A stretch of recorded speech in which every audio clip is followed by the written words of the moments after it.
Hello everyone, this is Diksha Rathore and welcome back to my channel. तो friends, next question discuss करेंगे child development and psychology से। तो जल्दी से वीडियो को लाइक एंड शेयर कर दीजिए और चैनल को सब्सक्राइब कर लीजिए। और आपको वीडियो स्किप नहीं करनी है क्योंकि बहुत इंपॉर्टेंट क्वेश्चन है। अपना इवैल्यूएशन कीजिए, कितने क्वेश्चन आप सही करते हो। ओके, तो वीडियो को एंड तक देखिएगा और लास्ट में आपसे एक क्विज क्वेश्चन पूछा जाएगा जिसका आंसर आपको कमेंट में बताना है। तो सबसे पहला क्वेश्चन जो है, अध्यापन के समय अध्यापक को निम्नलिखित में से किसका सर्वाधिक ध्यान रखना चाहिए। क्वेश्चन को सबसे पहले आपको ध्यान से समझना है कि क्वेश्चन में पूछा क्या गया है। वीडियो को पॉज कर लीजिए और फिर अपने आंसर बताइएगा कि आपके अकॉर्डिंग इसका आंसर क्या होगा। और लास्ट में ज़रूर बताना है आउट ऑफ 30 आपके कितने क्वेश्चन सही हुए हैं। ओके, तो ऑप्शन जो है, विषय वस्तु, विद्यार्थियों की आयु, व्यक्तिगत भिन्नता या विद्यार्थियों की पारिवारिक पृष्ठभूमि। तो जब भी एक टीचर अध्यापन करता है यानी शिक्षण करता है, टीच करता है, तो सबसे इम्पोर्टेंट बात क्या होती है। देखिए, कंटेंट को तो ध्यान में रखना ज़रूरी है, बट सबसे इम्पोर्टेंट होता है क्योंकि हर बच्चे का सीखने का स्तर अलग होता है। हर बच्चा अलग तरीके से सीखता है, कोई स्लो लर्नर होता है, कोई जल्दी से सीखता है ना। तो सभी में इंडिविजुअली डिफरेंसेस होते हैं, तो इसको ध्यान में रखना बहुत ज़रूरी होता है। इट मीन्स आंसर यहाँ पर राइट हो जाएगा व्यक्तिगत भिन्नता। ठीक है, तो सी आंसर यहाँ पर हमारा बिल्कुल सही है। अगला क्वेश्चन है, फिल करना है वर्तमान स्कीमा में कुछ ग्रहण करने का कार्य करता है। ऑप्शन है आत्मसातकरण, समायोजन, स्कीम या अवस्था। तो वर्तमान स्कीमा में कुछ ग्रहण यानी वर्तमान स्कीमा में अगर हम कुछ ग्रहण करते हैं, ठीक है, तो उसका कार्य करता है यानी हम किसी भी कॉन्सेप्ट को आत्मसात कर लेते हैं। ठीक है, आइडेंटिफिकेशन जिसको कहते हैं, आत्मसातकरण। ठीक है डियर, तो आंसर यहाँ पर सही हो जाएगा हमारा फर्स्ट आंसर। ठीक है, तो ए आंसर जो है यहाँ पर हमारा बिल्कुल सही है। नेक्स्ट क्वेश्चन है, बच्चों के बौद्धिक विकास के 4 अलग चरणों को निम्न में से किसके द्वारा पहचाना गया है। ऑप्शन है स्किनर, पियाजे, कोहलबर्ग या एरिक्सन। तो बौद्धिक विकास की 4 अवस्थाएं किसने बताई थी? तो ये बताई थी जो स्विट्ज़रलैंड के मनोवैज्ञानिक थे जीन पियाजे। इन्होंने 4 अवस्थाएं बताई थी। संवेदी गामक अवस्था जो जन्म से 2 वर्ष तक थी, पूर्व संक्रियात्मक अवस्था जो 2 से 7 वर्ष थी, मूर्त संक्रियात्मक अवस्था जो 7 से 11 थी, और फिर थी औपचारिक या जिसको हम अमूर्त कहते हैं वो थी 11 से ऊपर। ठीक है, तो ये 4 अलग चरण बताए थे जीन पियाजे ने। आंसर सही हो जाएगा यहाँ पर बी आंसर। नेक्स्ट क्वेश्चन है, अधिगम का क्रिया प्रसूत अनुबंधन सिद्धांत किसके द्वारा दिया गया है। पैवलोव, स्किनर, टॉलमैन या थॉर्नडाइक। तो अधिगम का क्रिया प्रसूत अनुबंधन सिद्धांत किसके द्वारा दिया गया? तो ये दिया गया है स्किनर के द्वारा। बी आंसर सही है। अगला क्वेश्चन है, मानसिक स्वास्थ्य और डैश में घनिष्ठ संबंध है। अभिवृत्ति, स्वीकार्यता, बचने या समायोजन। तो देखिए, जब आपका मानसिक स्वास्थ्य अच्छा होगा यानी मेंटल हेल्थ अच्छी होगी, तभी आप हर सिचुएशन में खुद को एडजस्ट कर पाओगे, समायोजन कर पाओगे विभिन्न परिस्थितियों में। तो मानसिक स्वास्थ्य और समायोजन में घनिष्ठ संबंध है। ठीक है, तो राइट आंसर हो जाएगा यहाँ पर डी आंसर। किसी दूसरी वस्तु की अपेक्षा एक वस्तु पर चेतना का केंद्रीकरण अवधान है। अवधान होता है डियर अटेंशन। तो यह कथन किसका है? डमविल का, रॉस का, मन का या मैकडूगल का। तो ये डेफिनेशन किसकी है? तो ये डेफिनेशन है डमविल की। ए आंसर यहाँ पर राइट है। नेक्स्ट क्वेश्चन है, हार्वर्ड गार्डनर का बहुबुद्धि सिद्धांत सुझाता है। बहुबुद्धि सिद्धांत किसने दिया है? हार्वर्ड गार्डनर ने। तो ये कौन सा सिद्धांत के बारे में बता रहे हैं? हार्वर्ड गार्डनर बहुबुद्धि सिद्धांत के बारे में। और इन्होंने क्या इसमें बताया है कि हर बच्चे को विभिन्न प्रत्येक विषय 8 भिन्न तरीकों से पढ़ाया जाना चाहिए ताकि सभी बुद्धियाँ विकसित हों। बुद्धि को केवल बुद्धि लब्धि परीक्षा से ही निर्धारित किया जा सकता है। शिक्षक को चाहिए कि विषय वस्तु का वैकल्पिक विधियों से पढ़ाने के लिए बहुबुद्धि को एक रूपरेखा की तरह ग्रहण करे। यह क्षमता भाग्य है और एक अवधि के भीतर नहीं बदलती। तो क्या आंसर सही हो जाएगा? आंसर राइट हो जाएगा यहाँ पर सी आंसर। ठीक है, सी आंसर सही है। अधिगम नियोग्यता का कारण हो सकता है। ऑप्शन है सांस्कृतिक भिन्नता, साथियों द्वारा प्रदर्शित उदासीनता, शिक्षक की अभिक्षमता या इनमें से कोई नहीं। तो लर्निंग डिसेबिलिटी किस वजह से क्रिएट हो सकती है? देखिए, ऐसा नहीं है कि शिक्षक की क्या कैपेबिलिटी है उसकी वजह से लर्निंग डिसेबिलिटी आ रही है, या साथी उसके प्रति उदासीन रवैया अपनाते हैं इसकी वजह से लर्निंग डिसेबिलिटी आती है, बल्कि उनका जो कल्चरल डिफरेंसेस जो होते हैं, उनका सांस्कृतिक जो माहौल होता है उनमें डिफरेंस होता है, जिस वजह से जो है लर्निंग डिसेबिलिटी क्रिएट होती है। तो आंसर यहाँ पर जिन्होंने फर्स्ट आंसर लगाया है उनका बिल्कुल सही है। नेक्स्ट क्वेश्चन है, विशेष रूप से ज़रूरतमंद बच्चों की शिक्षा का प्रबंध होना चाहिए दूसरे सामान्य बच्चों के साथ विशेष विद्यालयों में विशेष बच्चों के लिए विकसित विधियों द्वारा, विशेष विद्यालयों में या विशेष विद्यालयों में विशेष शिक्षकों द्वारा। तो विशेष रूप से जो ज़रूरतमंद बच्चे हैं उनकी शिक्षा का प्रबंध होना चाहिए। तो आंसर सही हो जाएगा दूसरे सामान्य बच्चों के साथ, है ना। उनको हमको फील नहीं कराना है कि आप स्पेशल हैं, आपको स्पेशल टीचर की ज़रूरत है या स्पेशल स्कूल की ज़रूरत है। हम उनको दूसरे नॉर्मल बच्चों के साथ उनको टीच करेंगे। तो फर्स्ट आंसर इज़ राइट। निम्नलिखित में से कौन सा एक बुद्धिमान युवा बच्चे का संकेत नहीं है? वह बच्चा जो एक अमूर्त ढंग से सोचता है, वह बच्चा जो अपने आप को एक नए माहौल में समायोजित कर सकता है, वह बच्चा जिसमें लंबे निबंध रटने की क्षमता है, या वह बच्चा जिसमें धारा प्रवाह और उचित रूप से संवाद करने की क्षमता है। तो देखिए, जो बुद्धिमान बच्चा होता है, जो टैलेंटेड बच्चा होता है, वो एब्स्ट्रैक्ट थिंकिंग करता है ना। जो उसकी चीज़ें सामने नहीं होती हैं उसके बारे में वो सोच सकता है, अपने आप को नए माहौल में वो एडजस्ट कर पाता है, कम्युनिकेशन स्किल बहुत अच्छी होती है उसकी। लेकिन वो रटता नहीं है किसी भी लंबे निबंध को, बल्कि वो समझता है ना। अब आप में से कोई भी क्वेश्चन को रटेगा नहीं कि इसका आंसर सिर्फ ये होगा, आप उसको समझोगे, है ना। तो आप टैलेंटेड हो। तो बुद्धिमान युवा बच्चे का जो संकेत नहीं है कि वो लंबे निबंध रटने की क्षमता रखता है, तो सी आंसर जो है वो हमारा सही नहीं है। नेक्स्ट क्वेश्चन है, कौन सी जगह जहां बच्चे के संज्ञानात्मक विकास को अच्छी तरह से परिभाषित किया जा सकता है? सभागार में, घर में, खेल के मैदान में या विद्यालय और कक्षा के वातावरण में? तो संज्ञानात्मक विकास को अच्छी तरह से डिफाइन किया जा सकता है, तो ये है विद्यालय और कक्षा का वातावरण। ठीक है, डी आंसर यहाँ पर हमारा सही है। अगला क्वेश्चन है, निम्न में से क्या मानव विकास की एक विशेषता है? इसकी प्रकृति गुणात्मक है, इसकी प्रकृति मात्रात्मक है, इसकी प्रकृति मात्रात्मक और गुणात्मक दोनों है, या यह अथय है, मतलब इसकी कोई विशेषता नहीं है। तो मानव विकास जो है आप सभी को पता है ये क्वालिटेटिव भी है और क्वांटिटेटिव भी है। ठीक है, इसको मापने के लिए इंटेलिजेंस टेस्ट और जो आपके ये एप्टीट्यूड टेस्ट होते हैं, ठीक है, पर्सनालिटी टेस्ट, इससे आपका विकास को मेजर किया जा सकता है। और एक होता है आपका कि आपके शरीर का, आपके कद, आपकी लंबाई, आपका वेट को मेजर करना। तो ये दोनों होते हैं, क्वालिटेटिव भी और क्वांटिटेटिव भी।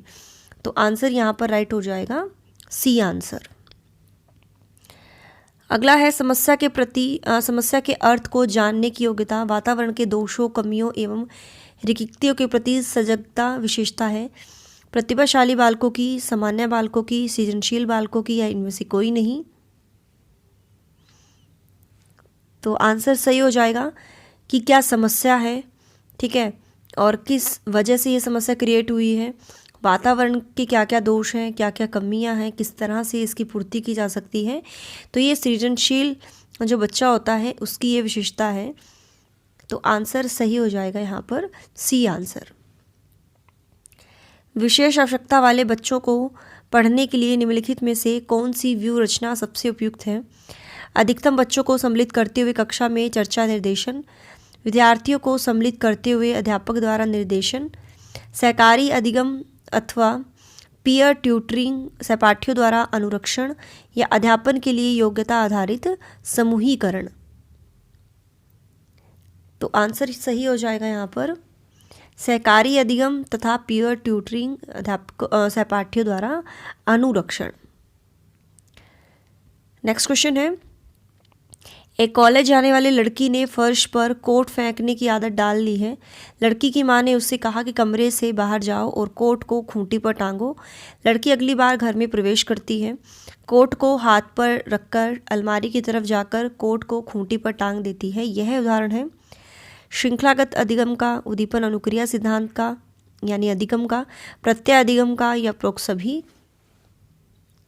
तो वो एक जो है उसको बॉन्ड उसमें बन जाता है कि उसको स्कूल से आने के बाद क्या करना है, कोट को टांगना है अलमारी में, ठीक है। तो एक श्रृंखला बन जाती है, एक सीरीज़ बन जाती है ना। आप सवेरे उठते हो, उसके बाद आप ब्रश करते हो, ठीक है, पानी पीते हो, फिर उसके बाद ब्रश करते हो, है ना। उसके बाद जो भी आपका रूटीन रहता है आप उसके अकॉर्डिंग काम करते हो। तो एक बॉन्ड बन जाता है ना कि आपको क्या करना है सीरीज़ वाइज। तो ऐसे ही इस बच्ची को पता लग गया है कि भाई स्कूल से आने के बाद उसको अपना कोट कहाँ पर टांगना है, तो एक श्रृंखला बन गई है। तो ये श्रृंखलागत अधिगम कहलाता है। तो आंसर सही हो जाएगा यहाँ पर फर्स्ट आंसर, ठीक है। फर्स्ट आंसर सही है। विद्यालय क्षेत्र में रचनात्मक निर्धारकों को जानने के लिए इनमें से कौन सा उपागम नहीं है? वार्तालाप कौशल, बहुविकल्पीय प्रश्न, परियोजना कार्य या मौखिक प्रश्न। तो कौन सा उपागम नहीं है रचनात्मक निर्धारकों को जानने के लिए? देखिए, जब हम डिस्कशन करते हैं, वार्तालाप करते हैं, बच्चों को परियोजना कार्य देते हैं, प्रोजेक्ट वर्क और ऑरली क्वेश्चन जब पूछते हैं, तो उससे उनका रचनात्मक निर्धारक के जो तत्व हैं उनको जान सकते हैं विद्यालय क्षेत्र में, लेकिन ऑब्जेक्टिव से हम नहीं जान सकते हैं। तो बी आंसर यहाँ पर हमारा सही है, ठीक है। अगला क्वेश्चन है, नैदानिक परीक्षा का मुख्य उद्देश्य है कक्षा में प्रदर्शन के दौरान सामान्यतः कमजोर क्षेत्र में चिन्हित करना, उपचारात्मक कार्यक्रम की विशेष प्रकृति की आवश्यकता, अकादमिक कठिनाइयों के कारणों का पता लगाना या छात्र की कठिनाइयों के कारणों का पता लगाना। तो नैदानिक परीक्षा यानी डायग्नोस्टिक टेस्ट जो होते हैं उसका मेन उद्देश्य क्या होता है? जो एकेडमिक जो डिफ़िकल्टीज़ होती हैं बच्चे की, ठीक है, उनके बारे में, उनके कारणों के बारे में पता लगाना, फिर उसके बाद उसका उपचार किया जाता है ना। तो आंसर सही हो जाएगा यहाँ पर सी आंसर। अधिगम निर्योग्यता का लक्षण है यानी लर्निंग डिसेबिलिटी का भागने की प्रवृत्ति होना, अशांत ऊर्जावान एवं विध्वंसक होना, अवधान संबंधी बाधा विकार या अभिप्रेरणा का भाव। तो किस वजह से लर्निंग डिसेबिलिटी क्रिएट होती है? देखिए, ऐसा नहीं है कि जब आप स्कूल से भाग जाते हो कि उससे लर्निंग डिसेबिलिटी क्रिएट होती है, गलत।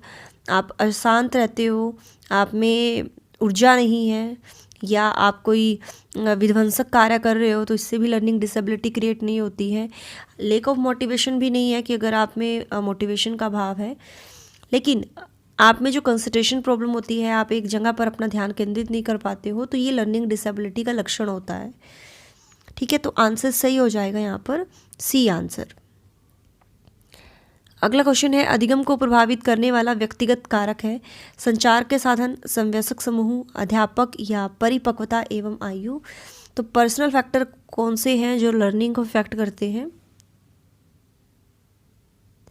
तो ये हो जाता है परिपक्वता एवं आयु, आपकी मैच्योरिटी और आपकी एज।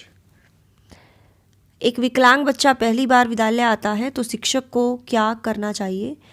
उसकी विकलांगता के लिए उसे एक विशेष स्कूल में भेज देना चाहिए, अन्य छात्रों से उसे दूर रखना चाहिए, सहयोगी योजना विकसित करने के लिए बच्चे के माता पिता के साथ चर्चा करनी चाहिए, या प्रवेश परीक्षा का संचालन करना चाहिए। तो क्या आंसर सही हो जाएगा 530 में? तो यहाँ आंसर सही हो जाएगा सहयोगी योजना विकसित करने के लिए बच्चे के माता पिता के साथ चर्चा करनी चाहिए, ठीक है। सी आंसर यहाँ पर सही है। नेक्स्ट क्वेश्चन है, कक्षा शिक्षण में समूह गतिविधि का मुख्य उद्देश्य क्या है? ऑप्शन है शिक्षक पर काम का बोझ कम करना, बच्चों को अधिगम में सबसे ज़्यादा भाग लेने के लिए प्रेरित करना, अवधारणा को प्रभावी ढंग से स्पष्ट करना, या छात्र को स्वतंत्रता प्रदान करना। तो कक्षा शिक्षण में समूह गतिविधि यानी ग्रुप एक्टिविटी कराने का मेन उद्देश्य क्या होता है? ऐसा नहीं है कि शिक्षक पर काम का बोझ कम हो या अवधारणा को हम इफ़ेक्टिव तरीके से क्लियर कर पाएँ या छात्रों को हम इंडिपेंडेंट रखें। इंडिपेंडेंट रखना तो ज़रूरी है, लेकिन उनको स्वतंत्र हम नहीं छोड़ सकते, बल्कि बच्चे ज़्यादा से ज़्यादा भाग लें यानी पार्टिसिपेट करें, उनके लिए उसको मोटिवेट करना। तो आंसर सही हो जाएगा यहाँ पर बी आंसर। ठीक है। आवश्यकता का पदानुक्रम सिद्धांत का जो प्रतिपादन है किया गया था वॉटसन, मैस्लो, कोहलर या पैवलोव। आवश्यकता का पदानुक्रम सिद्धांत या मांग का सिद्धांत, आवश्यकता का सिद्धांत, ये अब्राहम मैस्लो ने दिए हैं। 5 स्तर बताए थे आवश्यकता के, इन्होंने 5 क्रम बताए थे। तो आंसर सही हो जाएगा बी आंसर। अगला है औसत बुद्धि वाले बालकों की बुद्धि लब्धि किसके बीच होगी? 50 से 60, 70 से 80, 90 से 100 या 110 से 130। तो एवरेज बच्चे जो होते हैं, सामान्य बुद्धि के बच्चे, उनका IQ कितना होता है? तो 90 से 100 के बीच में होता है। तो आंसर राइट हो जाएगा यहाँ पर सी आंसर। सतत और व्यापक मूल्यांकन किस पर बल देता है? बोर्ड परीक्षाओं की आवश्यकता पर, सीखने की सुनिश्चित करने के लिए व्यापक स्केल पर निरंतर परीक्षण, सीखने को किस प्रकार अवलोकित, रिकॉर्ड और सुधारा जाए इस पर, या शिक्षण के साथ परीक्षाओं का सामंजस्य। तो सतत और व्यापक मूल्यांकन किस पर बल देता है?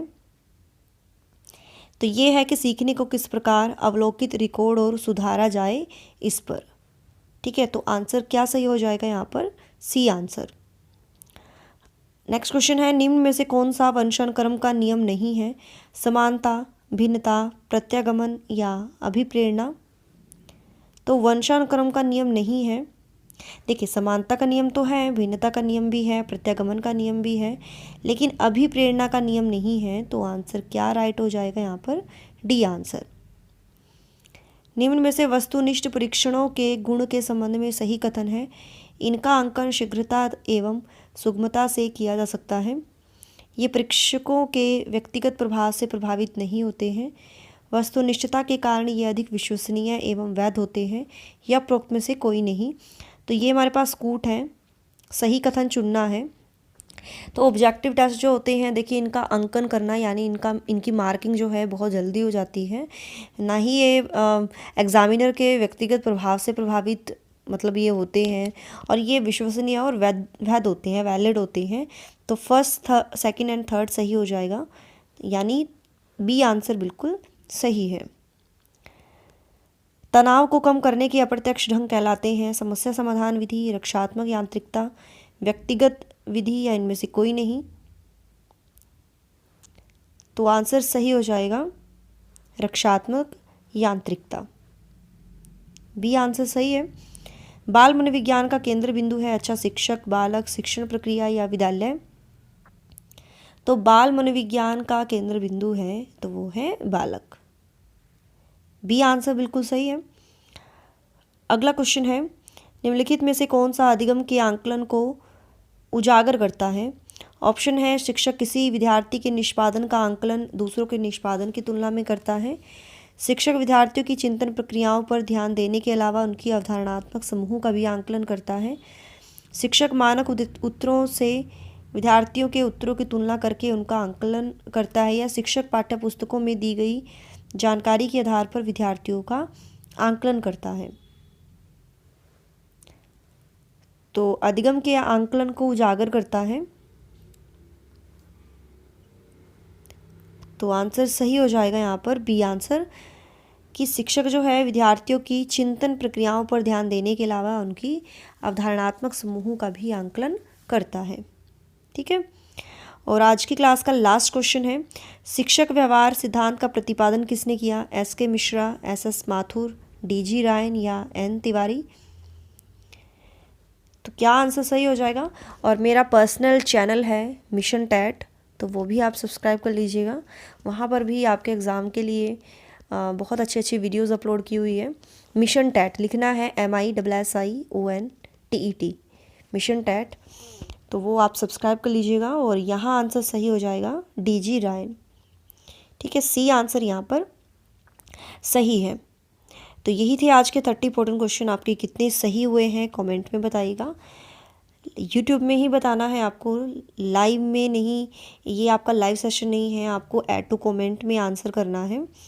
और 8295024375 मेरा व्हाट्सअप नंबर है। कुछ भी पूछना चाहते हो यहाँ आप मैसेज कर सकते हो। ओके, सो लास्ट वीडियो में मैंने आपसे क्वेश्चन पूछा था, जो सामाजिक अधिगम सिद्धांत था ये किसने दिया था? तो ये अल्बर्ट बंडूरा ने दिया था, सामाजिक अधिगम सिद्धांत। ओके, तो मिलते हैं डियर नेक्स्ट क्लास में नेक्स्ट क्वेश्चन के साथ। So thanks for watching my video. Do like share and subscribe my YouTube channel. Till then bye bye, रब रखा, जय भोलेनाथ।